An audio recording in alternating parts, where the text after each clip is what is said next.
Hello, welcome back. It's week 54 on Out on That Line. I'm Geoff with my co-host Alex. Alex, how you doing this week, buddy? A return to normalcy. I sure feel better now that we got back to the original intro. Yes. Does it feel better? That last one last week threw me because, again, like I said, I went into a fugue state and just came out with it. But then I listened back while I was editing, and I was like, this is unnatural. This is like a duck wearing shoes. This is like not, this shouldn't be. See, I listened back to it, and I thought it was great. I thought it was very nice. Well, you got to give yourself a little credit. No, it wasn't even necessarily like, oh, I sucked. Thanks, Geoff. I know I'm good. I know it was good. That's not the point. Yeah, but I hear good things. People were interested in our takes. Okay, well, that's good. Yeah. That's good. So this week, we're going to get to it towards the end of the episode, but just to let people know what we're doing, it's going to be the new Bleachers album, Take the Sadness Out of Saturday Night. So we'll get to that later. Came out late July, but I've heard through the grapevine there might be a couple things that are really burning you right now. Geoff, I got bad news. Okay. Oh, okay. Actually, I've got good news and bad news. Which one would you rather hear first? Give me the bad news. The bad news? Yeah. Silk Sonic is delaying their album until 2022. Fuck. Yeah. And Okay. it's for a very specific reason. What's the reason? They say they don't want anybody just binging the album. They want to release songs one at a time like they have been and let people digest those rather than binge the album. Huh. See, I can understand that with a television show. I can understand that with, some other forms of media, I suppose, but not music. Like, music has always been albums to me. It's always been like you get your singles and then you get all those, I call them filler songs for lack of a better word. They're often much better than filler songs, but it's just there can only be so many singles unless it's a very rare like Thriller or something like that.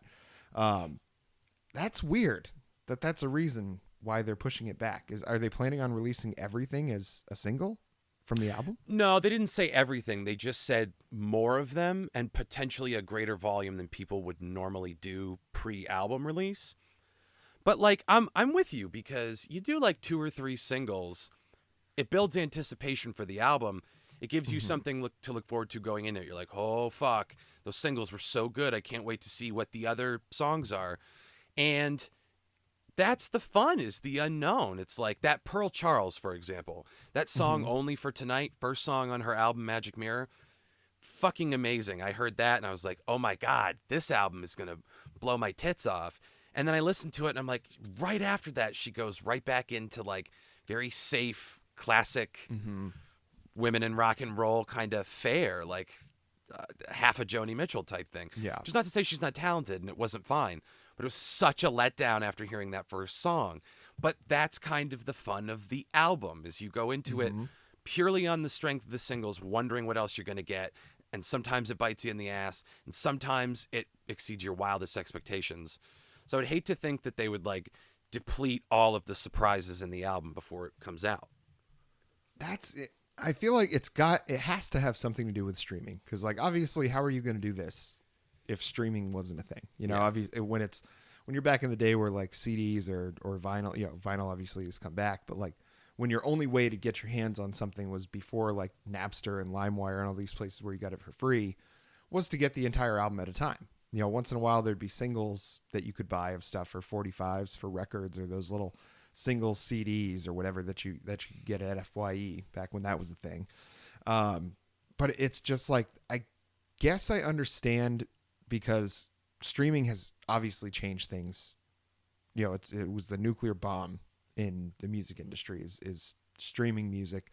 Apple Music, Spotify, whatever service you use, Tidal, if you're a rich bitch, whatever service you use, like you're going to get an album. Maybe they want to do, I guess what they want to do, I'm trying to like wrap up my thoughts here and like figure out how to put it, but I guess like they want to have a lot of listens on each song as it comes out, because when an album comes out, maybe just people pick those top 3 and that's all that continues to get played. But if they release like 7 of them from the album and they all have their own little moment in the sun, those numbers overall will go up. So maybe it's just like an experiment that I don't know if I've heard anybody do before, but if it works out for him, I guess good on him. It's just kind of annoying that we were planning on getting this album, I think, by now. Yeah.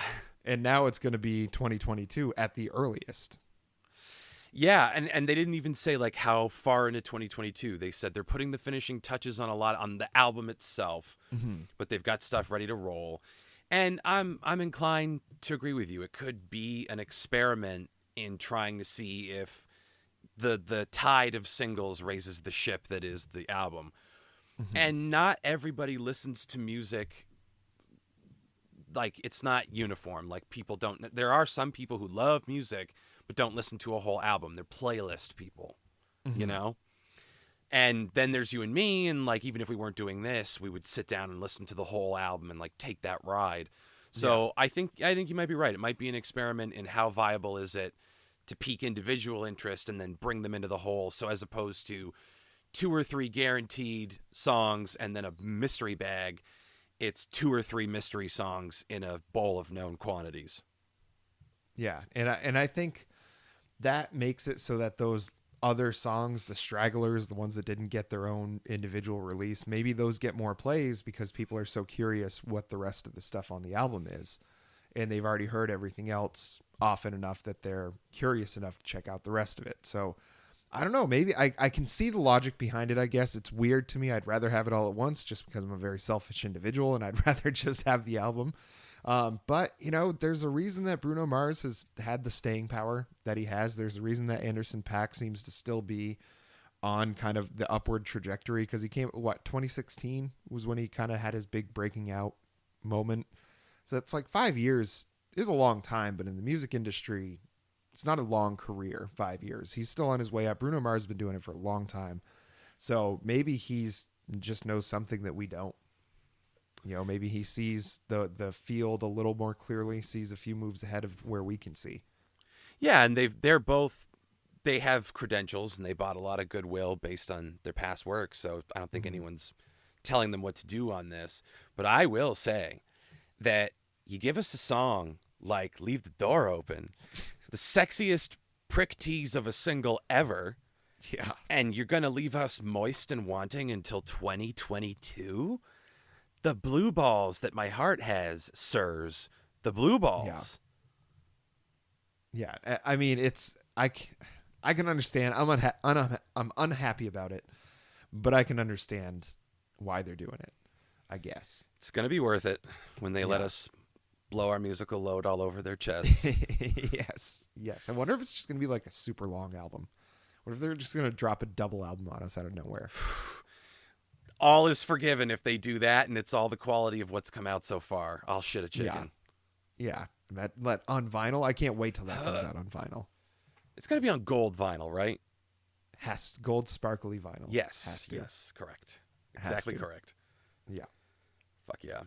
Well, in the lighter side of the news, and this is a less involved topic. I forgot there was good news. See, this is why I wanted to do it that order. It was smart. That was a smart idea. So, in other news, I'm going to go ahead and spoil it for you and for everyone listening. The Many Saints of Newark. No. Can you imagine? Buddy. No. I can tell you guys what episode we're doing next week. Strand of Oak's new album came out. Oh, buddy. Guess what came in the mail today? No. Strand of Oak's new album. Oh, my goodness. It's beautiful. It's like a translucent blue. Oh. That's fucking... Nice. When did you order that? Like 2 months ago, I think. Well done. Yeah. And I haven't listened Pretty much as soon as I saw him post the pre-sale thing, I was like, yep, don't mind if I do. Well, all right then, Dale. I'm excited. I've only really heard Galacticana. Mm-hmm. So I'm ready to dive in. I assume that sparkles with you doing that album next week. Yes, it sure does. I know you so well. I have already been listening to it because it got released like 2-3 days ago. And Sick. Yeah, it's good. You Good didn't one. tell me. I had to find I out from didn't wanna- Spotify. I mean, I thought you would keep up with it as well. The only thing I keep up with is the Kardashians. Thank you very much. Well, they don't even have a show anymore, so That's don't exactly try to pull my that one on point. me. I'm keeping up with them quite well. I don't have a show either. But yes, we're going to have a good time talking about that album. Yeah, I'm For looking sure. forward to that. For sure. Well, yes, that is some good news. Well, what do you say we get into some other news? The Bleachers album, Take the Sadness Out of Saturday Night. What a title of an album. What a title. What a title. Oh, where to begin? Where to begin? Would you like to start us off? Do you have some thoughts? Yes, I think we have a track record so far of how we felt about Jack Antonoff, and I'm just going to lead off by saying I don't think this album changed my opinion a whole heck of a lot on the matter. Well, color me and everyone at home terribly shocked. It's to the point where I almost texted you while I was listening to it being like, Jesus, buddy. Because here's the thing, full disclosure. I listened to it for the first time after I had a really shitty fucking day, and I was just walking through the woods, and it's Vermont in the fall. It's foggy, it's drizzly, it's wet. The smells are fantastic. The scenery is gorgeous. And you're having a bad day, and you just stomp all alone through those woods. You're not having a bad day anymore. And I put this on, and it honestly was a very cathartic soundtrack to a little sad stomp through the woods. I can't lie. The first time through, I was like, this fits the vibe right now. I'm really vibing on this. And I remember talking to a friend of the show, Tanner, who's going to be the biggest casualty of this episode.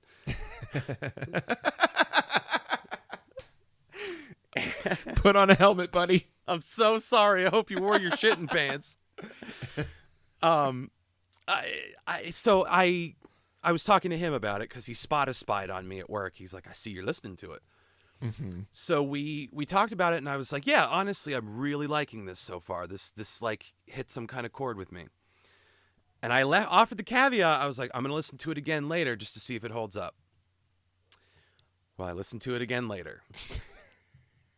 And it had lost that love and feeling out of nowhere. I had the flip opposite opinion in the span of 5 hours. Yeah, it was.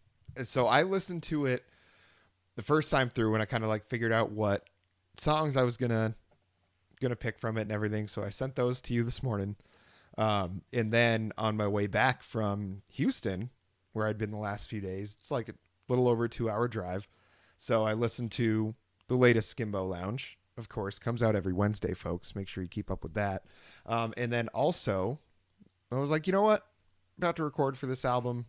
Got my thoughts on it pretty squared away, I think. But let me listen to the album again, just to be positive that I'm not going to have a change of heart before this episode. And boy, howdy, do I not have a change of heart about this album. I found like 2 things that I thought were pretty good on it. And this idea that Jack Antonoff is like the second coming, like our generation's great producer, like putting him up there with like a Todd Rundgren or like a Butch Vig or T-Bone Burnett or, you know, people like that. I'll say, even though he's a piece of shit, like Phil Spector. I was just thinking about Phil Spector. And I think the thing is, and I could probably say this at any point during any song that we talk about on this, Jack Antonoff does not have a signature sound. Like, you know, when you hear a Phil Spector song, that wall of sound, you know, when you hear T-Bone Burnett's songs, like they all have things that they do that it's like you hear their voice. What Jack Antonoff does is amalgamizes all of that. You hear so many different things on this album, so many different influences, and I am not against being influenced. Like, I love the Killers because they're so influenced by Bruce Springsteen. I love Pearl Jam because they're so influenced by Led Zeppelin. Like, it's like there's things that are really fine, but this feels like, I don't want to say plagiarism because he's not stealing like lyrics and I like that sort of idea, but it's like musical and production plagiarism because nothing on this didn't sound like anything I'd heard before or anything I hadn't heard before. Got myself mixed up with double negatives there. And it just, at no point on this did I get like that excited. You know, I was just like, went into it. I was like, okay, this guy is on every single big like pop album of the last like 5 or 6 years. I mean, he's everywhere. And I can't for the life of me figure out why. Here's the thing. I agree with everything you just said and then some. It is exactly correct. And here's the thing about all of those influences. Like you said, being influenced is absolutely fine. It's impossible not to compare. It's impossible not to categorize things. That's our entire drive as human beings, is like, understand it, put it into categories. Like that's society. So it's impossible not to let your mind drift to some obvious comparisons. But the problem for me is when every single thing you do, someone can go, hey, that sounds like Iron and Wine. Hey, that sounds like the Postal Service, which are the same people. Hey, that sounds like the National. And you just keep coming up with like, wow, this is a really spot on imitation of a National song, of a fucking, I just lost my best example. What the fuck was it? Whatever. Doesn't matter. Doesn't fucking matter.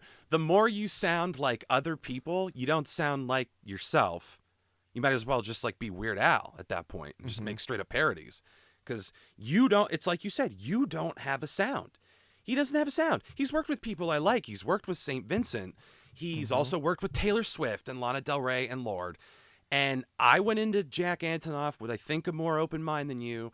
And I'm selling. I think I can officially come down on the side of I don't get Jack Antonoff. Yeah. And so we can get into the album, and you brought up St. Vincent, and she is one of the producers on the first song on the album, one of your picks, 91. Yes. And I'm sure that has something to do with why you picked that song. Well, it's definitely in part. And I was like, this ought to set the tone for the whole thing. We're starting off hot. I see that Lana Del Rey is also on this album. I'm not happy, but Bruce Springsteen is also on this album. So maybe it'll all balance itself out. So 91, like I said, really fit that stomping around the woods vibe that I was looking for. And just like, I'm going to see that. Yeah, I'm going to not take the sadness out of Saturday night. I'm going to put more sadness into Tuesday afternoon. And this was a great soundtrack for that. But everything that I just said about like, okay, well, you sound like Iron and Wine or the Postal Service or the National or something like that is really kind of on display here. It's this like folk orchestral sound, and the lyrics have that weird swing, and there's that like lo-fi unfocused production quality to it, which seems charming, but it's charming when people just starting out are doing it in their bedroom. At this point, I feel like Jack Antonoff is playing a character, which is like this dissatisfied millennial who can't help but think about where he's been and where I'm going, and thinks that makes him like Bruce Springsteen. That's an argument I really want to look at when you and I look at this, because there are a lot of people we know and people in the industry who have said Jack Antonoff is the next Bruce Springsteen, and or this generation's Bruce Springsteen. And I look at that and I'm like, isn't it better than to be, we already talked about comparison, but isn't it better to not be the next Bruce Springsteen? Lofty ambition anyway, but Springsteen is Springsteen. There is no other Springsteen. Isn't it better to be the first you? But maybe it's not better to be the first Jack Antonoff if Jack Antonoff sucks. So be Bruce Springsteen. Yeah, I wish he could be. Yeah. It's to me, I don't know. I don't know where that comparison really comes from, because like Bruce Springsteen, like Jack Antonoff puts on a lot of hats, a lot of different musical hats. Like Bruce Springsteen dabbled a little here and there, but he was like the Jersey Shore band rock and roll sound. Did some blues, he did some like kind of roadhouse blues songs. He did some country type songs and stuff, but it all like very much still had a nucleus of Bruce Springsteen. And that's the difference. You will always know a Bruce Springsteen song when you hear it. You'll always know an Elvis Costello song when you hear it. You will always know a Dua Lipa song when you hear it. You'll always know a Casey Musgrave song when you hear it. The difference between all of them and what I heard on this album and what I've heard from Jack Antonoff in general is that he doesn't have a distinctive sound. He might be very good at reproducing a lot of different sounds, but none of them do I think he does particularly phenomenally, no better than anybody else that's actually in that genre that he's trying to ape on whatever song that he's trying to do at that point. But it's just, to me, I don't know where he's getting these bona fides from. You know, I think it's just kind of the unstoppable machine at this point, that because he's already been on so many things, he will continue to be on so many things because of his name recognition at this point. But I just don't think that the talent is there. I don't think what he's put on this album justifies the lofty praise that he gets from everybody. And this is the part where I start to feel really bad for the Tanner of it all, because he's really into Bleachers and he really respects Jack Antonoff. And I have nothing against Jack Antonoff as a person, other than the fact that he dated Lena Dunham, which I mostly just feel bad for him. But I have nothing against Jack Antonoff as a human being. We're going solely on this album and anything else we've heard for context. And I can say that I see the appeal if your tastes skew in that indie lane. It's perfectly poppy, upbeat. And like I said, it's like an older millennial kind of acting like they're still in their 20s, and that like skeeves me out a little bit. But that sound is valid. It's got a place. It's at the other end of the spectrum from what Phoebe Bridgers is doing. So it's fine. I recognize its right to exist. It's not for me, and I don't think it's good. Taste is subjective, but I don't think it's good. And this was 91 was the first song that sucked me in on Sad Boy Walk, and 91 was the first one to make me go, uh-oh, when I started listening to it on subsequent go through. Yeah. It was the line that tattoo yourself a fucking sleeve and you're here, but you're not. It's like this, like very aggressive lyric for it. And it doesn't match. It's like, that's the thing where it's like, I don't know where cause the song's like, it's all fine to listen to, you know, like nothing was offensive to me, no, but it just like that sort of thing where it's like, all of a sudden he like puts his foot to the floor, hammers on the gas and says, tattoo yourself a fucking sleeve. And it's like, it just doesn't, the music doesn't match the mood of the lyric. It's just, you know, you got to have all those things come together to make it a truly great song and a great listen. And I felt like every song on here was just missing something, whether it was like a really distinctive, interesting sound or like better lyrics or whatever it was. I just don't think at any point he was able to kind of put it all together and make a great song. I'm sure there's some songs that he's produced or made previously that maybe I haven't heard that I all think are great, but on this album I didn't find any. That's for sure. Yeah, no, he's missing a couple ingredients in the cosmic gumbo. Oh my God, you goddamn cosmic gumbo.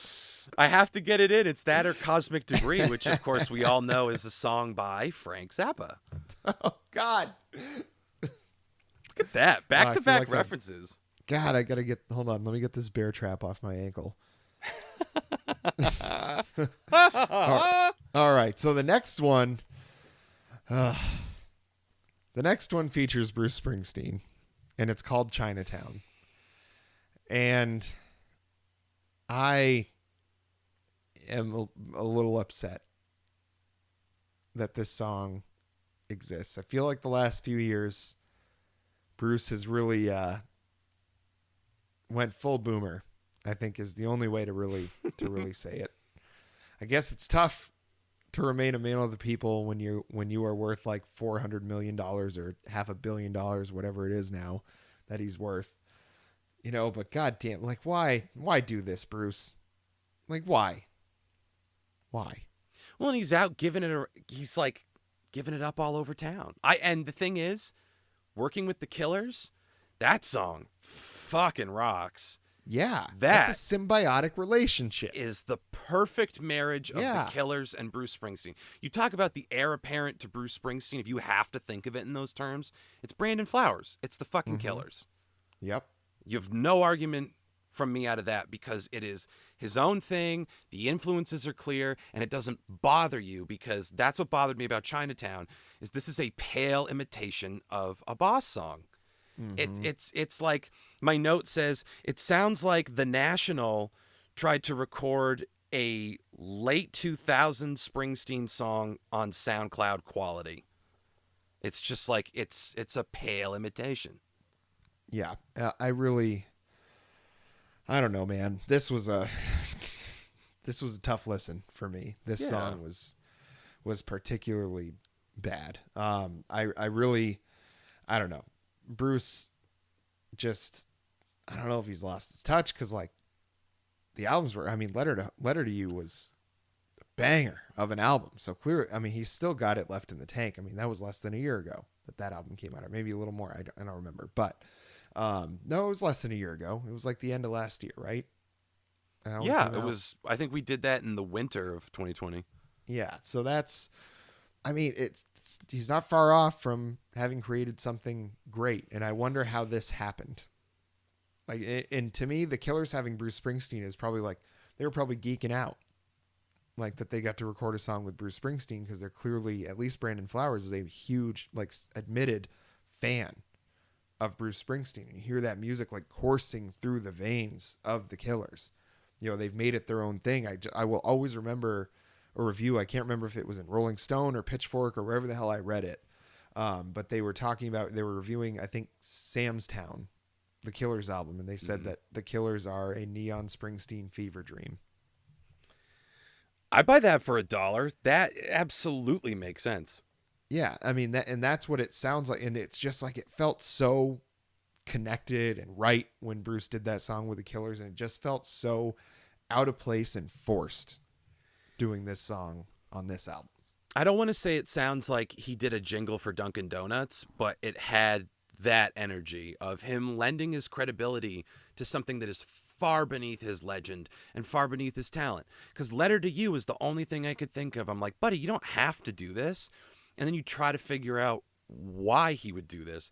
And it's one of two things. He is either such a nice, supportive guy that anyone that asks him for the rub, he's happy to give it as long as they're not like a fucking neo-Nazi. Yeah. Or, and the podcast would lead me, his Obama podcast would lead me in this direction.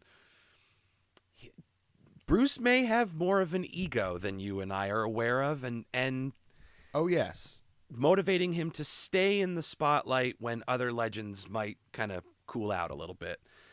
You make a lot of money for that Spotify podcast. You're already worth a ton of money. You pop a Dewey and you still get your Jeep ad at the Super Bowl. Love you, Bruce. Not trying to be a dickhead. I'm just saying it's one of two things. He is a saint, or he's a saint with an edge to him and a little bit of an ego. Well, it's hard to be a saint in the city. I was hoping you'd do that. But I think I've always felt like Bruce has an ego. You have to. Sure. To do what he's done in the music business. I mean, you have to have an ego to play like 3.5 hours, 4-hour shows just because you can. You know, it's like, yeah, I'm going to not having openers like ever for his shows, like unless it's a special one-off thing and he's playing with other people and they're not even openers at that point. But it's like, yes, he's definitely got an ego. Like, he loves to hear himself talk. He loves to write, but that's part of what makes him great. You could say that about any artist. Mm-hmm. There's got to be some level of probably a little overconfidence there for you to take that step to put yourself out there to people like he has. Yeah. But this sort of thing, I think you're more right. As much as it pains me to say, it's like, this is probably Bruce being like, how do I reach these kids? And the thing is, like, Bleachers is like hardly mainstream, but I think that stroke of like, we want to work with the great Bruce Springsteen, and oh, it's a younger person who is going to expose me to whatever their demographic is. Bruce Springsteen doesn't have a huge indie following. So I understand there's an element of exposing yourself to different groups of people, which sounded wrong as soon as I said it.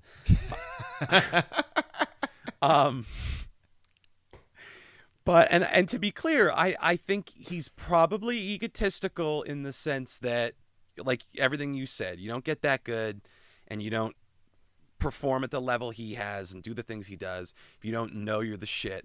But I don't think he's an asshole, and I don't think he's pretentious. I think he's No. probably a perfectly nice guy who, like you said, loves to hear himself talk, loves to write, and kind of gets lost a little bit in the character sometimes, perhaps. Yeah. I'll take that over a clueless idiot with no talent who's mean. That's true.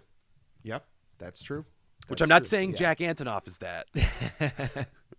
I don't think he's See, an that's idiot. the thing. I don't think he's untalented at No. all. I think he has not figured out what he is trying to do and what he's trying to be. And I think this album is so all over the place that you have to, hopefully he narrows it down. Maybe he does have the ability to be, among the great producers. Like, that's the other thing is, like, I feel like he's way more known for producing than he is for his own music. Like, I think that's a way bigger part of who Jack Antonoff is. Like, because, I mean, Bleachers is fairly popular, but it's like Taylor Swift, Lorde, Lana Del Rey. I mean, it's like worked with all these people that are like the best-selling female artists out there, so it's like he's way more known for that stuff. And I think this album kind of exposes when he is the only driving force behind what's getting made. It's scattered everywhere. Like there's got to be a way. He's got to find a way to connect all these dots.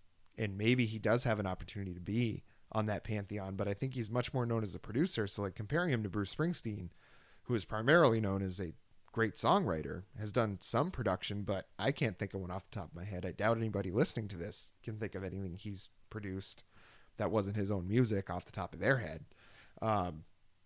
It's like they're known for very different things. So to like say he's the next Springsteen is just, that's also weird to me. It's like they don't do the same stuff. No, they don't at all. And I guess we can segue into How Dare You Want More, because this is a song that typifies what I think is one of the biggest barriers to the Springsteen comparison, which is the lyrics. Bruce Springsteen's shit is raw and honest and a product of his time and place and upbringing, and never again will that combination of things make something like Bruce Springsteen's point of view. And you may like other lyricists better, or some people might be like, well, Bob Dylan's lyrics, you can't beat that. Whatever you want to argue about. But there's one thing that's clear, which is Bruce is in the songwriting pantheon. Absolutely. His shit reaches so many people from all over because it's just the pure strength and honesty of these incredibly emotional and articulate songs.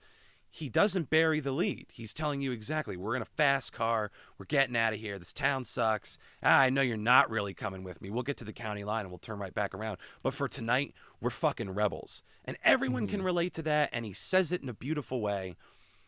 Can't say enough good things about Bruce Springsteen as a songwriter. Jack Antonoff's lyrics suck the bag.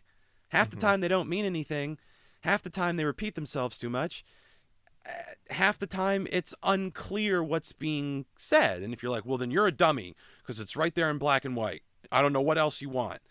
I'm talking about in the context of the song. You don't really go on a journey with it. You're just getting fragments. And that's a frustrating listen. And that's not Bruce. Yes. And that's like the How Dare You Want More. I mean, musically it was decent, but again, it's like that's one of those things where like, okay, the music was fine, but where's the lyrics to match that? And that's what I think you have to have, the words and music. As Eddie says in Eddie and the Cruisers, words and music. Like that's what you have to have. And he just doesn't ever make the two come together in a meaningful way on this album. Either the lyrics are decent and the music's not good, or the music's good and the lyrics aren't. It's just one of two things on every single song on this album. And I think it's really evident in the next one as well. Secret Life, the one he does with Lana Del Rey. My girl. On this album. And again, so he's got Lana Del Rey featured on this album, but not featured, I guess. That's the wrong word. And Bruce Springsteen on the album as well. But neither of them have their own verse. Like neither of them, if you aren't really trying to hear it, you don't really hear that either of them are even on the album. So it's like, what's the point? Did they have other stuff that you just cut out? Or was this all you planned on, was just having Lana Del Rey sing backup vocals for you and having Bruce Springsteen do the same thing? It's like, what was the end game for having them on the album? Well, it's very frustrating to when you look at it from that point of view, like having these guest stars, if you will. Um, like you said, yeah.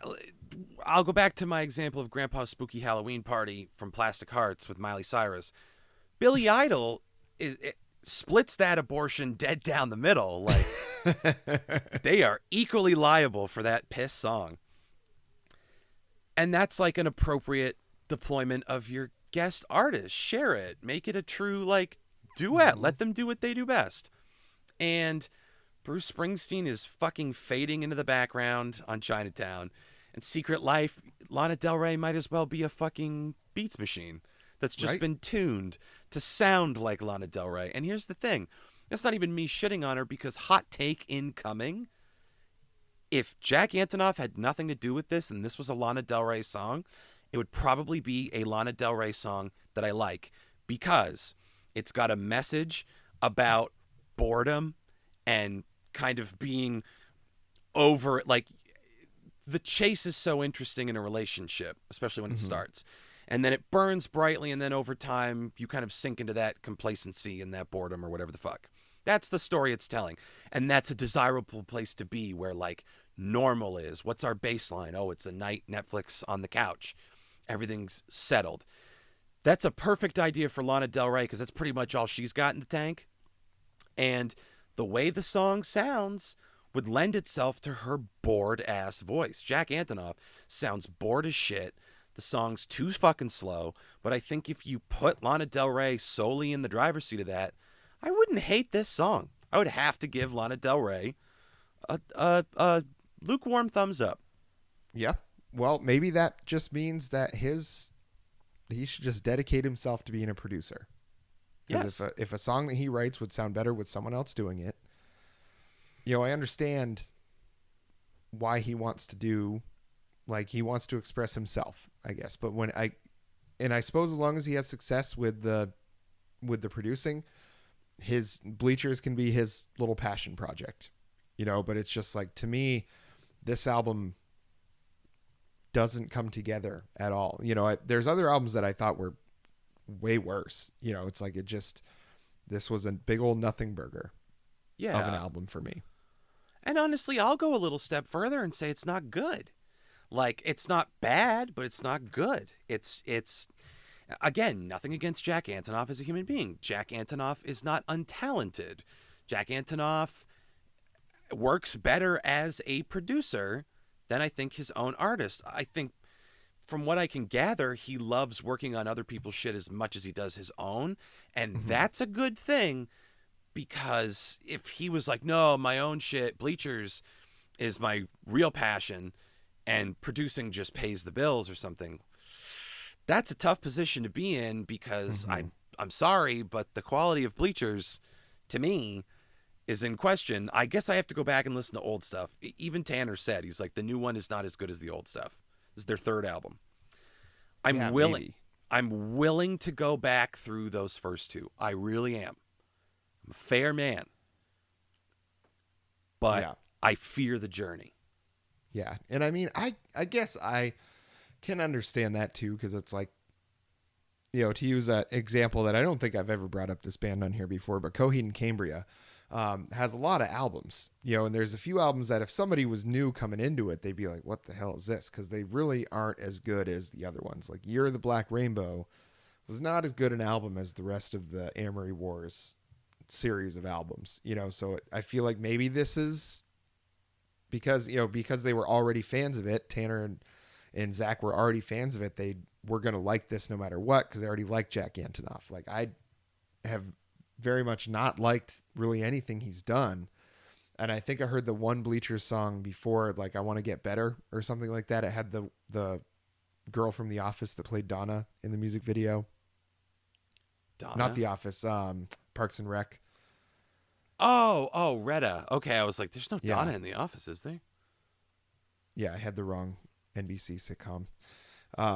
but it's like that was the only song, and I guess it was fine. You know, it was just like a radio hit, but that's like the only Bleachers song I've heard. So like this being my introduction really in full to Bleachers, I hope those other albums are better. I'll just say that. Yeah, and here's the thing, I don't really like I Want to Get Better. So if Yeah. the first album is like that, I'm in trouble.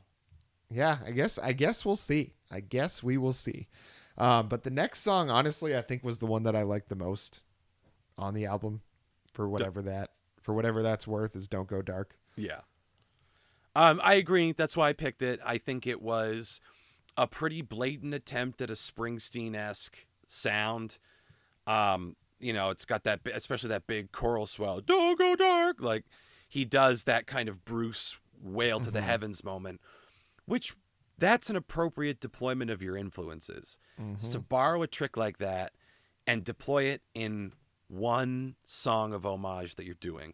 But on an entire album that is so obviously trying to ape Bruce Springsteen that everyone that likes you starts calling you the new Springsteen, he just goes to that bag one too many times. So if he had stuck with Don't Go Dark as his big tribute to Bruce Springsteen, I think it would have worked. And it works fine as a song on its own. I like it, and it would have been it's the standout hit anyway, but it absolutely would have been like the focal point for me. Yeah. On an album where everything wasn't trying to do this.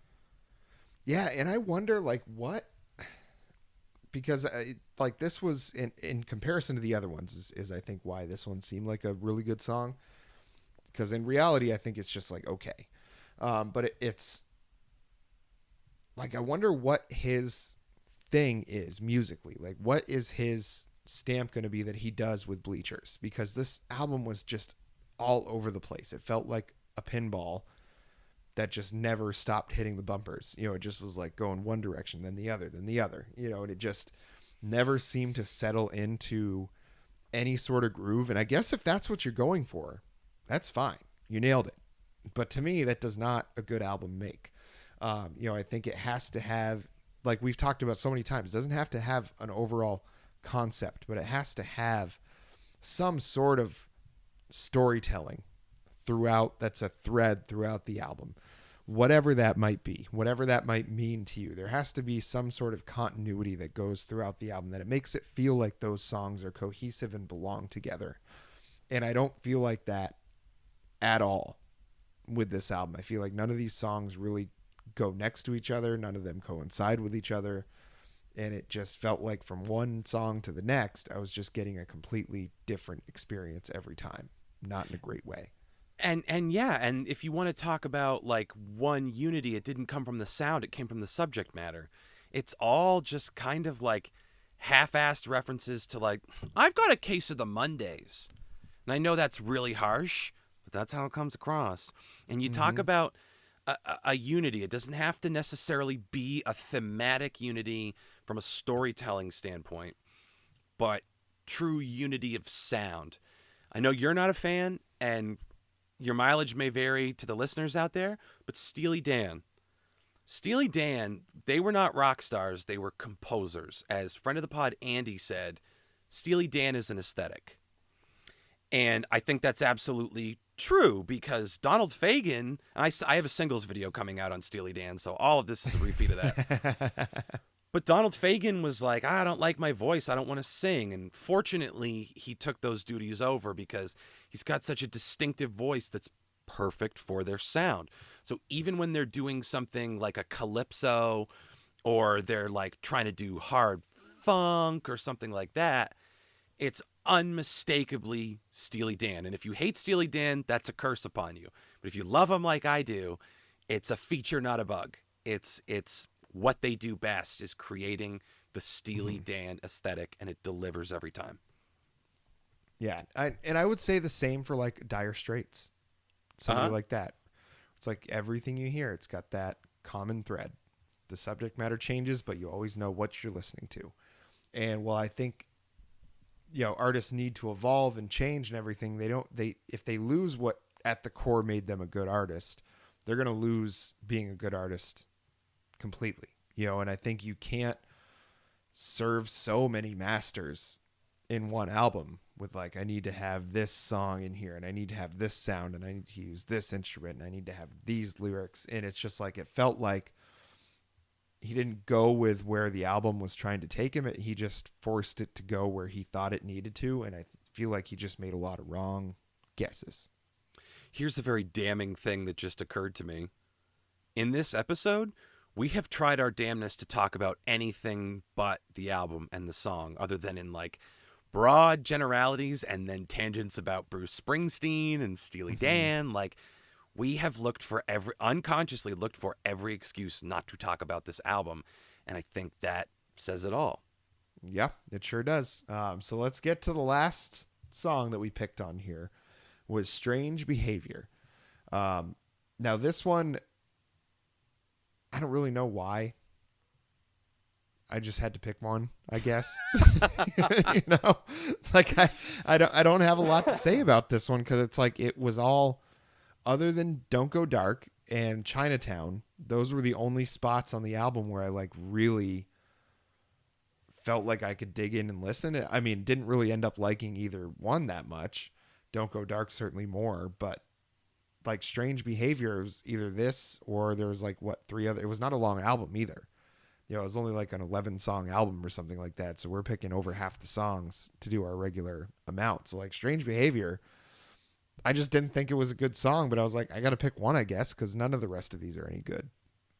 Yeah, every now and then when you pick something, I'm like, he's going to tear this apart. And then I stop and I go, no, he liked this. No. Oh my God. I don't know what's going to happen, which is exciting. But with this one, I was like, no fucking way. No fucking way he has anything good to say about this. This is a hard song to fuck up. It's very like stripped back and acoustic. And like, it's fine. It's fine, therefore, because it's a hard song to fuck up when you've removed as many elements as you have. But then he like teases them in these weird swells. It's like, dude, we know you can do that. If you want to make this fucking acoustic song and go all the way down to the bones, we're with you. Maybe there's something in there. I don't think he has a particularly distinctive voice, but maybe if it was just him and the guitar, something special would come out. But we're not going to know because he farts around. And again, there's no discernible sound. It's just like, well, what do you think of this? Well, maybe it could be this. Well, what do you think of this? I heard a lot of Sufjan Stevens in this. So, I mean, the comparisons keep on coming. And I'm going to fucking kill the morons on Genius, because 9 times on this, they're like, whoa, dude, that's pretty Dylan. That's pretty Dylan-esque. Yeah. Kind of reminds me of Bob Dylan. And I just want to make an account and be like, you people are wasting your lives. You're cretins. Not I feel like we'd get ourselves kicked out or kicked off of Genius for sure. Better to burn out than to fade away. That's what I say. You know, they tried to kick me out of the Pacifist Club once, Jeff. Or at least they asked me nicely to leave. When's your next meeting? I stole that from Club Dread. I can't take full credit for it. Well, nobody would have known that, so you could have got away with it for sure. That's very true. Actually, I wrote Club Dread, and you can't prove that I didn't. Yeah. Try to Google it. Just try. Go for it. Probably be like on the 3rd page, but you'll get there. Yeah. You'll get there. Well, I mean, I'm going to say skip it on this album. Yeah, skip it hard. I kind of have a little addendum, maybe, that can carry us to the end, because we got a little time. Yeah. I want to talk about the Tastemakers. Mm-hmm. Now, if you look at like critical reviews of this album, there are a lot of people that agree with us. They are dead split. People are dead split on this album. The people who loved it. And the people who found any fault with it fucking hated it. Yeah. It got like a 3 out of 10 from like Paste or something like that. Oof.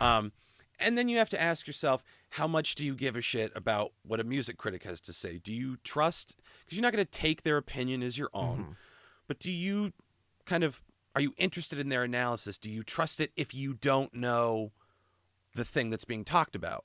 Yeah. So if you've never heard Bleachers and someone gives it a good review, do you trust that person enough to listen? Alternatively, when that person, if you do trust them, gives it a bad review, do you trust them enough to say, I like it, but maybe it's not universally good? Objectivity and subjectivity in tastemaking is such a sticky thing because so many people, this is like my Maury moment, so many people have a deep connection to different artists that they can kind of expose themselves when they recommend it to other people. So I would ask you, is there any, like, besides Bruce Springsteen, besides Coheed and Cambria, because those are obvious, is there anyone that, like, you would absolutely go to bat for, and if they were to say this sucks, you feel like it's a personal attack on you? Yeah, I mean, Strand of Oaks. Okay. I think at this point, big time. The Menzingers, another one. Yeah, I'm trying to think. Maybe Against Me, but I mean, Okay. I've said myself that Against Me has had a couple duds. I've since kind of come around on that. So, but like Strand of Oaks, I don't think I've ever really heard a song that I didn't enjoy. Same thing with. I'm sure there's a ton of bands that I feel that way about. The Menzingers, same deal. That their Rented World album is one of my favorite albums ever. Yeah, there's definitely bands that would be that way for me. That even if a critic said something bad about it, I'm like, well, maybe they just don't get it. But it's like, if it's more Strand of Oaks, I'm gonna love it. But you don't necessarily take it personally, like someone's attacking you for who you are and what you believe in, right? No, I feel like, because I guess I get told a lot that I have way too much confidence in myself. So for better or worse, the other people's opinions of me have never really mattered. So other people's opinions of what I like, I'll sit there and argue. I'd love a good argument, but I'm not going to, it's not going to get to my core, get under my skin maybe, but not to my heart. Well, and what about you? The thing is, like, no. And I know it's like, oh, what do you think? You're better than me? That you don't get offended?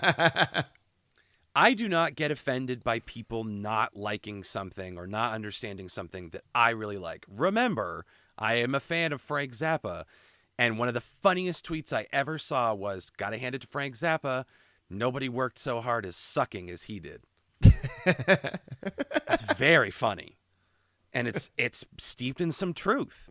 So I can be objective about one of my main guys. The issue for me comes when somebody doesn't fucking listen to it and doesn't engage with it in a meaningful way. I get offended when I go out on a limb for something like Lingua Ignota, who sounds like nothing else out there. You want to talk about Jack Antonoff syndrome, where it's like you sound like everybody else? Nothing and no one sounds like Lingua Ignota. It is borderline unlistenable in terms of pleasure, but it is a pleasurable experience to sit through something like that, like Trout Mask Replica. If you want to say, well, that makes you a fucking hipster, whatever. I don't think it does. It is a legitimately moving experience to listen to this, because not everything has to have a bunch of singles that you love and a dance beat and a hard riff and all that. Sometimes, like Donda, it can be an exercise. You have to expose yourself to different things. It helps you develop your taste, and it makes you more of a fucking citizen of the world. So I get offended when I really go to bat on something, which I rarely fucking do. I hold on to my jits. And when I cash one in and nobody fucking listens to it, I become irrationally angry about it. And I don't say anything, but I just sit there and break number 2 pencils, because I'm like, you fucking motherfuckers. You don't have to like it. You just have to listen to it so we can have a conversation about it. Yeah. Well, I guess I have to listen to Lingua Ignota. Yes. Sinner, get ready. Oh, man. I feel now I know where you were going with this. This was just a roundabout way to call out your co-host. I see. This is calling out a lot of people. I actually don't think I gave you the full court press on Lingua Ignota. I think I mentioned it a couple times. Yeah. But I have given it the hard, full court press on a couple people who have just pissed in my face. Sure, Tanner and Tyler. Why not? you bastards. Let's stir it up, baby. It's not a good time. It's not a miserable experience, but it's going to make you feel dark, horrible, depressing things. But when you're done, you'll feel more alive because you felt them. But you guys will never know because you won't listen to Lingua Ignota. Yeah. And that's fine. See, we got to start dropping more names. I think so. Podcast. Yeah. Nobody's safe on Out on That Line. You heard it here first. Just when you thought it was safe to go back on the iTunes Top 100 charts. No more half measures. I don't know, dude. And that's like something I've circled back to a bunch anyway, too, which is like, well, you think because you have a microphone that you're a tastemaker? And that anything you say and do on your fucking dumb podcast matters? Yes. To which I say yes. Absolutely. What the hell is wrong with you? Oh, there's nothing more I love than being at the coffee shop. Just whatever's playing over the speakers, because it's Austin and it's always bad music playing over the speakers. I just yell, I'm like, this song sucks. And people say, who are you to say this song sucks, sir? And I said, sir, I have a podcast. Okay? I am a podcast host. So I can say what I like, and you will listen to it. A hush falls over the crowd, and the crowd parts so that you can go right to the front of the line and get your salty donuts first. And a slow clap begins as I slurp down the rest of my cereal milk latte, eat the last crumbs of my chocolate croissant, and make my way back out into the light of day to conquer another group of unsuspecting hipsters here in Austin. You just do the fist in the air freeze. Don't you forget about me. Yes. Yes. Well, that felt like a really good ending to this episode. That was a nice little upswing. It was a roller coaster, this one. Truly. Yeah. Got some bad news, then we got some good news, and we got some really bad news. Then we just had a little fun. Top it off. Yeah, nice little Sunday. It's nice. Yeah. We don't like to leave a bitter taste in your mouth, even though I ranted like a fucking revival preacher about this Jack Antonoff album. And I again, don't have a problem with him as a person, but apparently it sounds like I did. Well, Jack, come on the pod if you want to discuss. Open invitation for you, my friend. Come on out and tell us why we're wrong and this album is great, or tell us why it's great. We'll have a whole new appreciation for you. Yeah, come on the pod, Jack. Let's get some Pokeball. Yeah, you can find us on Instagram at Out on That Line, on Twitter at Out on That Line 1. You can send us an email, outonthatline@gmail.com. You can also find us on YouTube. You'll find all of our singles videos. By the time you hear this on Monday, there will be another new one. I know what it's going to be. Do you know what it is? You should have already watched it, but if you haven't, just go search hashtag Out on That Line on YouTube. You'll find it there, along with the rest of those singles videos and all of our podcast episodes, including last week's where we talked about the 500 greatest songs of all time. We went through all 500 of them. So that's something you should go back and listen to for sure. Alex, do you have anything else this week? I just want to offer one last apology to Tanner. Buddy, you know we love you. We have nothing but love for you. And I'm sorry if this hurt you. But I promise I will hold you. And I will feed you gravy cheese fries again when you have forgiven me. I'm going to make you feel so good, Tanner. I'm going to make you feel so good. Oh, we love you, Tanner. Until next time.